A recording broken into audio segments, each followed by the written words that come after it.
جائیداد نہیں۔ ابھی میں ویزا لینے گیا تھا تو وہاں پر جو خاتون تھی ایک کینیڈا کی، انہوں نے پوچھا آپ کی آمد نہیں، میں نے کہا آئی ارن نتھنگ، حیران ہوئی۔ میں نے کہا اور بات سن لو، آئی اون نتھنگ، میری کوئی جائیداد نہیں، میری کوئی آمد نہیں۔ مرکزی انجمن خدام القرآن ہے، اس کے ایک کوارٹر میں میں رہتا ہوں،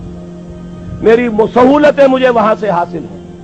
2 وقت کی روٹی یہ میرے بچے ہیں جو کنٹریبیوٹ کر دیتے اس سے میں کھا رہا ہوں، اس لیے کہ میرا ایک مکان تھا وہ میں نے بیچ کر ان کے لیے چھوٹے چھوٹے 3 کمرے کے 4 کوارٹر بنا دیے ہیں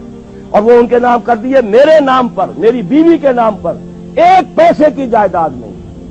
کسی کمپنی کا کوئی 1 پیسے کا حصہ نہیں، کہیں میرے پاس کوئی بانڈز نہیں، اللہ بچائے رکھے اس لعنت سے، اور نہ کہیں کوئی میرے ہاں اس طرح کی اور کوئی شے موجود ہے۔ تو یہ اچھی طریقے سے جان لیجئے، میں نے زندگی لگائی ہے اسی کام کے لیے لگائی ہے، مجھے کوئی احساس محرومی نہیں ہے، روٹی مجھے ملتی رہی ہے، آج تک فاقہ نہیں آیا ہے، رزق اللہ نے اپنے ذمہ رکھا ہوا ہے، لیکن میری توانائی لگی ہے میکسیمم قرآن پڑھنے اور پڑھانے میں۔ خیرکم من تعلم القرآن وعلمہ، اور یہ کس لیے کیا؟ جب انجمن خدام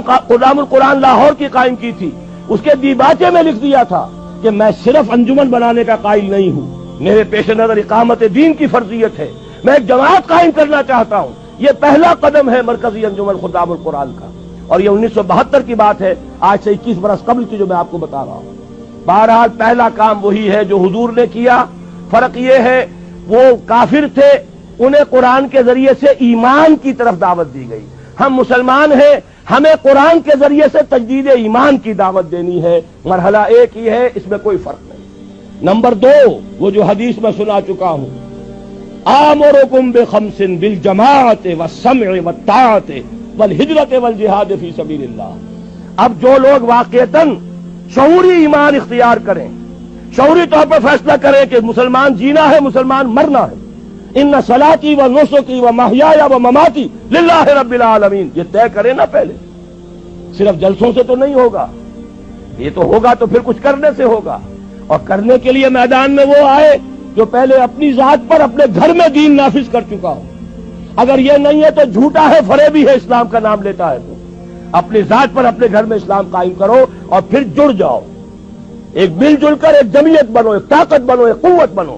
جماعت بنو، حزب اللہ بنو۔ آمرکم بخمس، میں تمہیں 5 باتوں کا حکم دے کر جا رہا ہوں، جماعت کی شکل میں رہو، جماعت بھی ڈھیلی ڈھالی نہیں،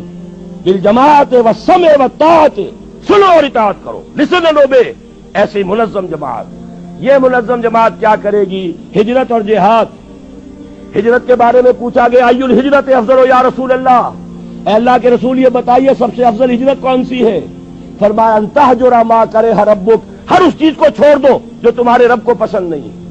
یہی وجہ ہے میں نے جب جماعت تنظیم اسلامی کے نام سے قائم کی ہے، اس تنظیم اسلامی کی جماعت میں جو عہد نامہ ہے اس میں شمولیت کا، اس کی پہلی شق یہی ہے، انی اعاہد اللہ، میں اللہ سے ایک عہد کرتا ہوں، ان اہجر کل ما یکرہہ، ہر اس چیز کو چھوڑ دوں گا جو اسے ناپسند ہے۔ یہیں سے شروع ہوگی ہجرت، اسی کو کہا ہے یہ سب سے اونچی ہجرت ہے، افضل ہجرت ہے۔ اور اس کے بعد جہاد ہے، تن من دھن لگاؤ اللہ کے دین کے لیے، اللہ کے دین کی سربلندی کے لیے، اور اس کے 3 مرحلے آئے ہیں ہماری ایک حدیث کے اندر۔ تم میں سے جو کوئی بری کو دیکھے، حدیث بہت عام ہے، سب کو یاد ہوگی، اس کا فرض ہے طاقت سے روکے، اور اگر اس کی ہمت نہیں ہے زبان سے روکے،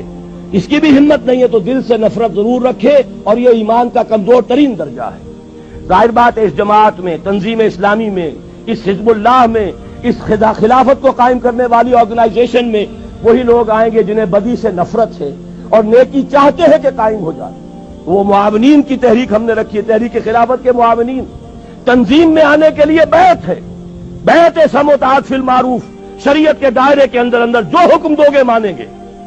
وہ حکم کوئی بھی ہو، ہماری طبیعت کے مطابق ہو یا ہماری منشا کے خلاف ہو، شریعت کے خلاف نہ ہو تو مانیں گے۔ یہ ہماری بیعت ہے تنظیم اسلامی میں شمولیت کی، لیکن ہم نے ایک خانہ اب شروع کیا ہے، تحریک خلافت۔ بتائیں تو صحیح لوگوں کو خلافت ہے کیا؟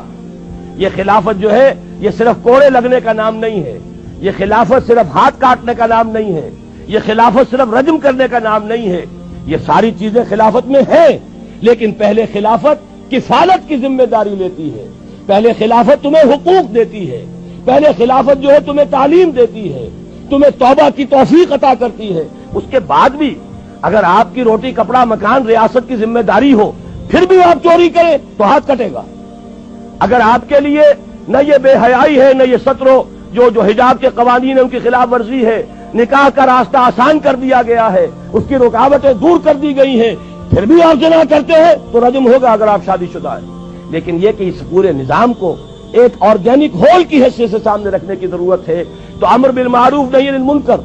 جب تک طاقت کافی نہیں ہے صرف زبان سے ہوگی. جب طاقت کافی ہو جائے گی میدان میں آئیں گے.